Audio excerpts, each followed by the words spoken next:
नमस्कार। आज हम लोग करेंगे कक्षा 10वीं का पहला पाठ पद, जो कि सूरदास जी द्वारा रचित भ्रमर गीत से लिया गया है। तो सबसे पहले हम कवि परिचय करेंगे। सूरदास जी का जो जन्म है वो 1478 ईस्वी में माना गया है और इनका जो जन्म है, मान्यता ऐसी है कि दिल्ली के पास सीही में हुआ था और एक मान्यता के अनुसार इनका जन्म जो है मथुरा के निकट रुनकता में माना गया है। फिर इनकी जो मृत्यु है वो 1583 में पारसोली के समीप मानी गई है। तो यहाँ और जो इनकी प्रमुख रचनाएं हैं वो है सूरसागर, साहित्य लहरी और सूर सारावली। तो यहाँ पर जो आज हम पाठ करेंगे कि ये भ्रमर गीत से जो है 4 पद लिए गए हैं और इसमें जो है गोपियों ने कटाक्ष के द्वारा उद्धव से अपने मन की बात कही है। इसलिए उद्धव और गोपियों का संवाद जो है भ्रमर गीत नाम से प्रसिद्ध है। तो प्रारंभ करते हैं पहले पद से। ऊधो तुम हो अति बड़ भागी, अपरस रहत स्नेह तगाते, नाहिन मन अनुरागी। अब देखो, ऊधो जो है वो उद्धव है, हो माने हो और अति माने बहुत और बड़भागी माने भाग्यवान। अपरस अछूता, स्नेह स्नेह और तगा जो है वो धागा, नाहिन माने नहीं और अनुरागी प्रेम से भरा हुआ। तो देखिए, यहाँ पर जो गोपियाँ हैं वो उद्धव को व्यंग्य करते हुए कहती हैं कि हे उद्धव, तुम जो हो बहुत भाग्यवान हो, जो अभी तक श्री कृष्ण के साथ रहते हुए भी उनके प्रेम बंधन से अछूते रहे हो और न ही तुम्हारे मन में जो है ये आगे है कि और न ही तुम्हारे मन में श्री कृष्ण के प्रति प्रेम भाव उत्पन्न हुआ, अर्थात उनके साथ रहते हुए भी तुम्हारा श्री कृष्ण के प्रति प्रेम भाव नहीं जागा। देखिए बच्चों, यहाँ पर जो है वास्तव में गोपियाँ कटाक्ष करती हैं कि तुम भाग्यवान हो, लेकिन वास्तव में वो उसे भाग्यहीन कहना चाहती हैं कि तुम श्री कृष्ण के समीप रहे लेकिन उसके बावजूद भी तुम्हारे मन में उनके प्रति किसी प्रकार की कोई प्रेम भावना जागृत नहीं हुई। फिर कहती हैं पुरिन पात रहत जल भीतर। देखिए, पुरिन पात होता है कमल का पत्ता। तारस देह न दागी, जो जलमा तेल की गागरी, बूंद न ताको लागी। तो देखो बेटा, यहाँ पर क्या कहते हैं ऊधो को, वो क्या कहती हैं गोपियाँ कि तुम तो जो हो बिल्कुल कमल के उस पत्ते की तरह हो जो जल के अंदर रहते हुए भी दाग धब्बों से अछूता रहता है, अर्थात उसके ऊपर पानी की एक बूंद तक नहीं ठहरती है। फिर वो कहते हैं कि जिस प्रकार जल की मटकी में तेल की बूंद जो तेल लगी हुई मटकी होती है, अगर हम उसे भी पानी में डुबोते हैं तो उसके ऊपर भी जल का कोई प्रभाव नहीं पड़ता, अर्थात पानी की एक बूंद तक उसके ऊपर नहीं ठहरती। फिर कहते हैं प्रीति नदी में पाँव न बोरिया, दृष्टि न रूप पर आगी। वो कहते हैं कि तुमने तो प्रेम रूपी नदी में कभी पाँव ही नहीं डुबोया और न ही तुम्हारी दृष्टि जो है वो कृष्ण के रूप सौंदर्य पर मुग्ध हुई, अर्थात वो क्या कहती हैं कि तुम्हारा जो है स्नेह श्री कृष्ण से बिल्कुल भी नहीं हुआ, अर्थात तुमने तो प्रेम रूपी नदी में अपना पैर ही नहीं डुबोया, तो तुम क्या जानो, और ना ही जो है तुम्हारी दृष्टि कृष्ण के सौंदर्य के प्रति प्रभावित हुई या उसमें समाहित हुई। फिर वो कहती हैं सूरदास अबला हम भोरी, गुर चांटी जो पागी। लेकिन हे उद्धव, हम तो भोली भाली अबलाएं हैं, हमें तो तुम्हारी तरह जो है कोई ज्ञान नहीं है। वो कहती हैं, उन्होंने अपनी तुलना किससे की है? चींटियों से। वो कहती हैं कि जिस प्रकार चींटियाँ गुड़ से चिपक जाती हैं और वहीं अपने प्राण त्याग देती हैं, ठीक उसी प्रकार हम भी श्री कृष्ण के प्रेम में उलझ गई हैं, अर्थात लिपट गई हैं। और हमारे तो जो प्राण हैं वो किस में बसते हैं? भगवान श्री कृष्ण में ही बसते हैं। तो देखो बेटा, यहाँ पर उन्होंने ये बताया ये महत्वपूर्ण बातें कि एक तो उन्होंने उद्धव को उलाहना देते हुए, कटाक्ष करते हुए भाग्यहीन कहा, लेकिन कटाक्ष करते हुए कहती हैं कि तुम तो भाग्यवान हो। जैसे हम कह देते हैं ना कि अगर मान लो कोई बच्चा बहुत ज़्यादा होशियार नहीं होता तो हम उसे कटाक्ष करते हुए ऐसा कहते हैं ये तो बहुत इंटेलिजेंट है।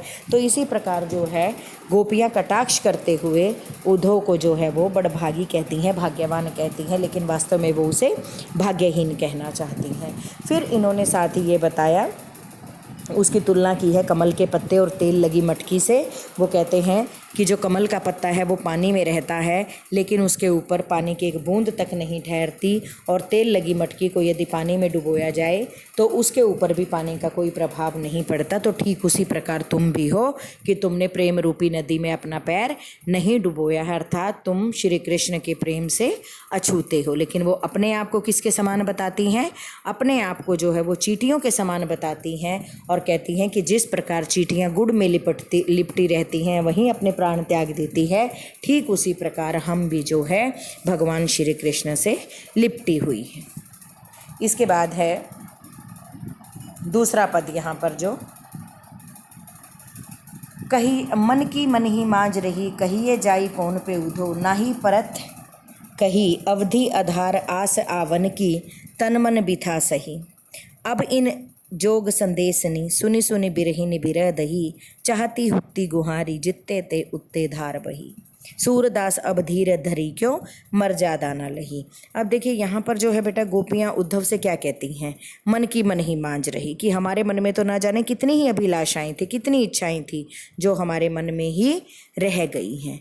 कहिए जाई कौन पे उधो, ना ही परत कही। वो कहती हैं क्योंकि हम श्री कृष्ण से यह कह ही नहीं पाई कि हम उनसे प्रेम करती हैं। वो कहती हैं हमारी तो अभिलाषा मन में ही रह गई कि जब वो हमारे साथ थे हम तब भी उन्हें नहीं बता पाई कि हम उन्हें कितना प्रेम करती हैं।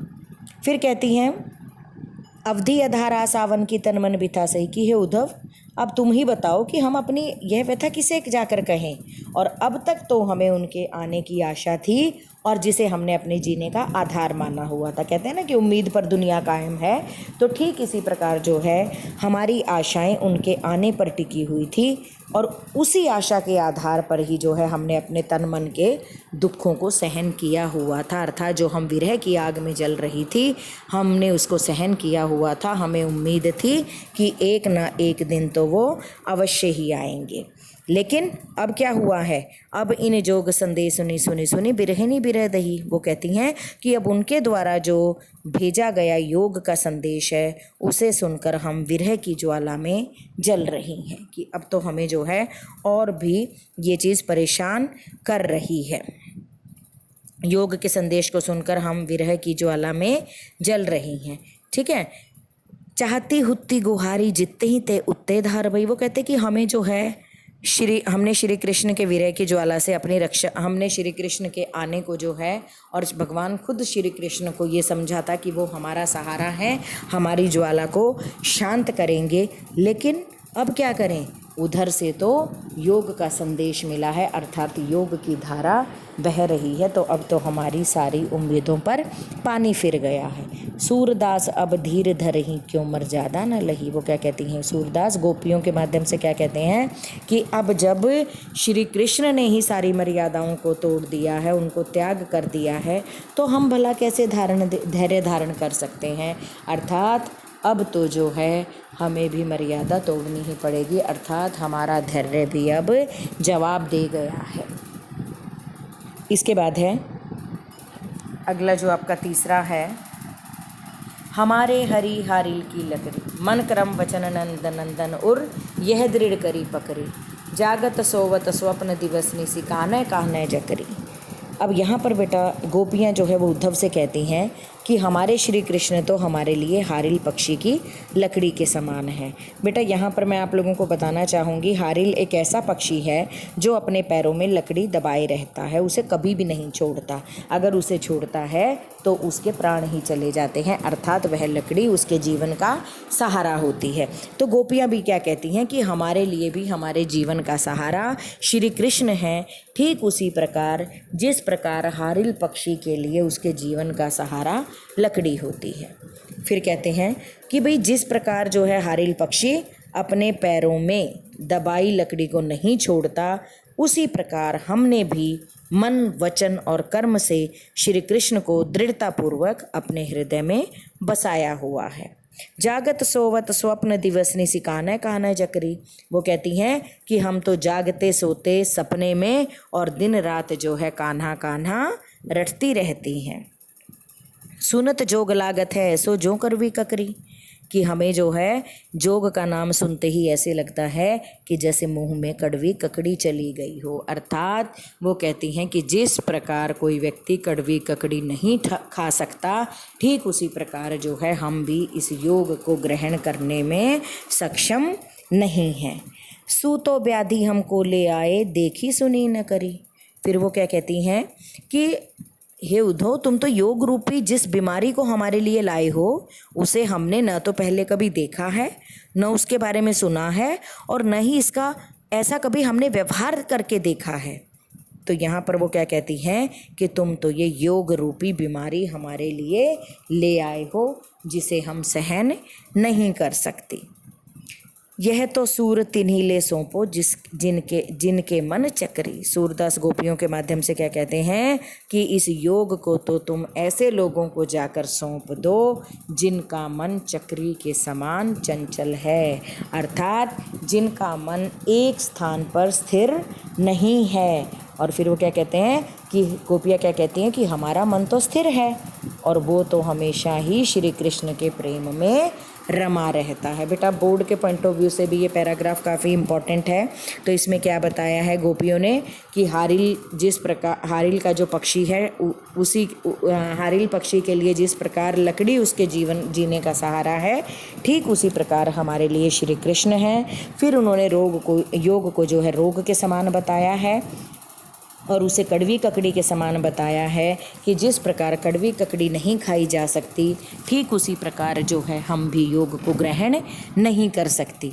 फिर उन्होंने कहा है कि जो योग है वो तो ऐसे लोगों को सौंप दो जिनके मन चक्री के समान घूमते रहते हैं, अर्थात जिनके मन चंचल होते हैं, लेकिन हमारा मन तो जो है वो एक श्री भगवान के ऊपर टिका हुआ है, अर्थात हमें योग की कोई आवश्यकता नहीं है। फिर है हरि है राजनीति पढ़ी आए, समुझी बात कहत मधुकर के समाचार सब पाए। अब बेटा यहाँ पर गोपियाँ उद्धव से क्या कहती हैं कि लगता है श्री कृष्ण ने राजनीति पढ़ ली है, हम तुम्हारी बात सुनकर ही समझ गई थी। वो उद्धव से कहते हैं कि समुझी बात कहत मधुकर के, कि हम तो तुम्हारी बात सुनकर ही समझ गई थी। समाचार सब पाए, कि भाई हमने तुम्हारे द्वारा जितने भी तुमने श्री कृष्ण के समाचार दिए हैं वो हमने समझ लिए हैं, उन्हें प्राप्त कर लिया है। फिर कहती हैं एक अति चतुर होते पहले ही अब गुरु ग्रंथ पढ़ाए। वो कहते हैं कि एक तो तुम पहले से ही चतुर हो और अब तुम अपने गुरु श्री कृष्ण का राजनीति का ग्रंथ भी पढ़ कर आए हो। फिर क्या कहती हैं बड़ी बुद्धि जानी जो उनकी जोग संदेश पठाए। वो कहती हैं कि उनकी, किसकी, श्री कृष्ण की जो बुद्धि है अब बहुत बढ़ गई है, कि जो उन्होंने तुम्हारे द्वारा योग का संदेश भेज दिया है। अर्थात एक तो वो पहले ही चतुर थे और अब जो है लगता है उन्होंने राजनीति का ग्रंथ पढ़ लिया है, जिससे कि उनकी बुद्धि और भी ज़्यादा बढ़ गई है, और यही कारण है कि उन्होंने तुम्हारे हाथों योग का संदेश हमारे लिए भेजा है। अब अपने मन फेर पाई है, चलत जो हुत्ते चुराए, ऊधो भले लोग आगे के परहित डोलत ध्याय। अब वो क्या कहती हैं कि भाई हे उद्धव, की जो पहले के लोग थे वो बहुत भले थे, जो दूसरों की भलाई करने के लिए हमेशा ही दौड़े चले आते थे। लेकिन अब वो क्या कहती हैं, अब अपने मन फेर पाहिए चलत जो हुत्ते चुराए। वो कहती हैं कि अब तो श्री कृष्ण बदल गए हैं, इसलिए हमारा मन मथुरा जाते समय वे अपने साथ ले गए थे, अब हमें वो वापस चाहिए। क्यों कि पहले तो वो कहती हैं कि वो बिल्कुल नहीं उनमें बदलाव आया था, वो हमारे साथ रास लीला करते थे, हमारे साथ रहते थे, हम उनके साथ, उनका सानिध्य हमें प्राप्त था। लेकिन जब से वो मथुरा गए हैं उनका हृदय भी जो है वो बिल्कुल बदल गया है, उनका स्वभाव बदल गया है, अब वो पहले जैसे नहीं रहे। इसलिए जो हमारा मन वो अपने साथ चुरा कर ले गए हैं वो हमें वापस चाहिए। फिर कहती हैं ते क्यों अनीति करे आपुन जे और अनीति छुड़ाए, कि वो तो श्री कृष्ण भगवान जो हैं हमेशा दूसरों को अन्याय से बचाते हैं, फिर हमारे लिए योग का संदेश भेजकर हम पर अन्याय क्यों कर रहे हैं, वो ऐसा क्यों कर रहे हैं। फिर राज धर्म तो यही सूरजो प्रजा न जाहि सताई। वो कि सूरदास के शब्दों में गोपियाँ कहती हैं कि ये उद्धव, राजा का धर्म क्या होता है, राजधर्म तो यही कहता है कि प्रजा के साथ जो है कभी भी अन्याय नहीं करना चाहिए और न ही उसे सताना चाहिए। तो लेकिन श्री कृष्ण ने क्या किया, हमारे साथ अन्याय किया, अर्थात हमें उनके आने की उम्मीद थी, आशा थी, हमें ये लगता था कि वो लौट कर आएंगे, लेकिन उन्होंने तो तुम्हारे हाथ जो है वो योग का संदेश भेज दिया और ये उन्होंने हमारे साथ बहुत बड़ा अन्याय किया और हमें सताया भी है। तो इसलिए वो कहती हैं कि कृष्ण को तो जो है योग का संदेश वापस लेकर खुद दर्शन के लिए आना चाहिए। क्यों? क्योंकि वो लोगों को ये सीख देते हैं, ये शिक्षा देते हैं कि कभी भी प्रजा को ना सताया जाए और जो है किसी के साथ अन्याय नहीं किया जाए। तो इस हिसाब से तो उन्हें हमारे पास लौट कर खुद आना चाहिए, ना कि उन्हें योग का संदेश भेजना चाहिए। तो बेटा यहाँ पर जो ये हमारे भ्रमर गीत से जो लिए गए थे, ये भक्तिकालीन काव्य धारा के जो कवि हैं सूरदास जी, इन्होंने लिखा है और इनके द्वारा ये जो है रचित है।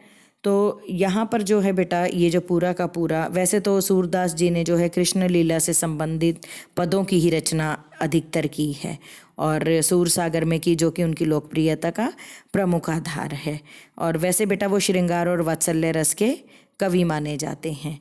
तो ये जो पूरा का पूरा जो पाठ था बेटा, ये सूर सागर के भ्रमर गीत से यहाँ पर ना केवल 4 पद लिए गए हैं और श्री कृष्ण ने जो है मथुरा जाकर गोपियों को कोई संदेश नहीं भेजा, जिस कारण गोपियों की विरह वेदना और ज़्यादा बढ़ गई और श्री कृष्ण ने अपने मित्र उद्धव के माध्यम से गोपियों के पास जो है योग का संदेश भेजा, ताकि गोपियों की पीड़ा को कम किया जा सके। और जो गोपियां हैं वो श्री कृष्ण से प्रेम करती थी, तो इसलिए उन्हें योग का संदेश जो है वो बिल्कुल पसंद नहीं आया और तभी एक भौरा यानी भ्रमर उड़ता हुआ वहाँ आ पहुँचा और वहाँ पर जो है गोपियों ने व्यंग्य करते हुए, कटाक्ष के द्वारा उद्धव से अपने मन की बातें कही। तो इसलिए बेटा उद्धव और जो गोपियों का संवाद है वो भ्रमर गीत नाम से प्रसिद्ध है। और गोपियों ने यहाँ पर व्यंग्य करते हुए उद्धव को भाग्यशाली कहा है, क्योंकि वे श्री कृष्ण के सानिध्य में रहने के बावजूद उनसे प्रेम नहीं करते। और इसका प्रमाण है कि उद्धव द्वारा दिया गया योग साधना का उपदेश। फिर बेटा गोपियाँ जो हैं वो योग साधना को स्वयं के लिए व्यर्थ बताती हैं और साथ ही उन्होंने श्री कृष्ण को उनका राजधर्म भी याद दिलाया है। तो यहाँ अभी तक के लिए इतना ही, फिर इसके बाद हम लोग प्रश्नावली विस्तार सहित करेंगे। धन्यवाद।